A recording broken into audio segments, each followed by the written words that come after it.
Daze Before Christmas tumbled down the chimney and onto your Mega Drive back in 1994. Developed by Funcom and published by Sunsoft, the Mega Drive version of Daze Before Christmas was only ever released in Australia, though a Super NES port of the game did eventually reach Europe, but unfortunately never got to the US before Sunsoft went bankrupt. The game did actually make it far enough to appear in US Game Magazine previews, but apparently Sunsoft's shutdown left Daze Before Christmas an unfortunate 11th hour sacrifice. So were us kids in the Western world left out of playing one of the very few decent games based around Christmas? Or were we better off never seeing this strange European take on Santa stateside? Well, clean off your favorite Santa suit and fake beard, because we're about to see if Daze Before Christmas is worth putting under the tree.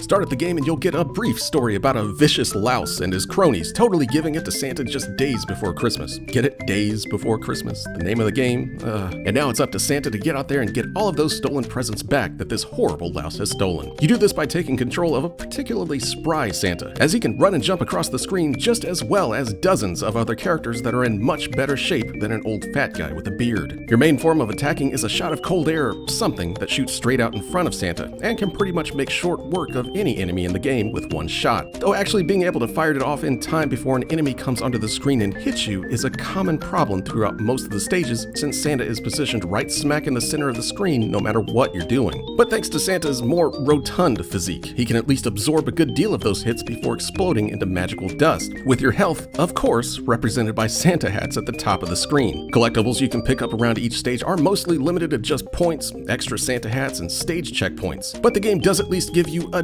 doozy of a power-up in the form of a cup of coffee that sits around the ground in some levels. Drinking it causes Santa to suddenly turn into Anti-Claus. Yes, that's actually what they call him in the instructions, which is basically just the super pissed off Santa that we all thought he was when he wasn't being all jolly and stuff around kids and cameras. Anti-Claus rampages through the stage by swatting everything upside their heads with his bag of presents, which is just sort of fun in a sick kind of way. The one downside to being Anti-Claus is that you seemingly can't interact with the presents while in this mode, preventing you from picking up those extra Santa hats or checkpoints. And really, besides just being hilarious seeing a hulked up Santa for the first few times this happens, it's really not any more useful than just using plain old Santa. Which is unfortunate because, I mean, just look at him go.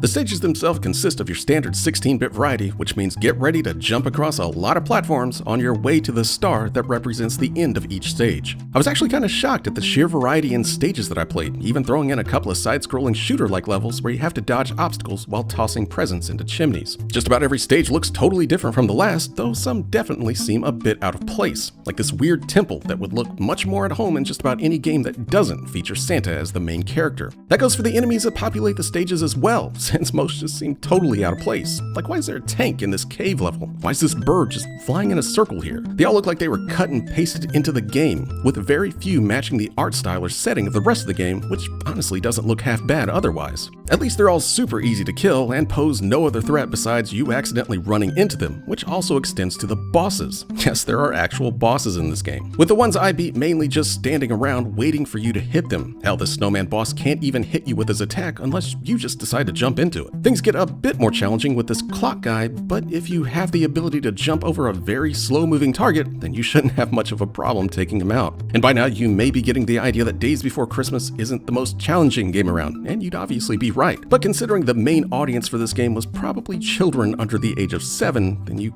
really can't expect too much.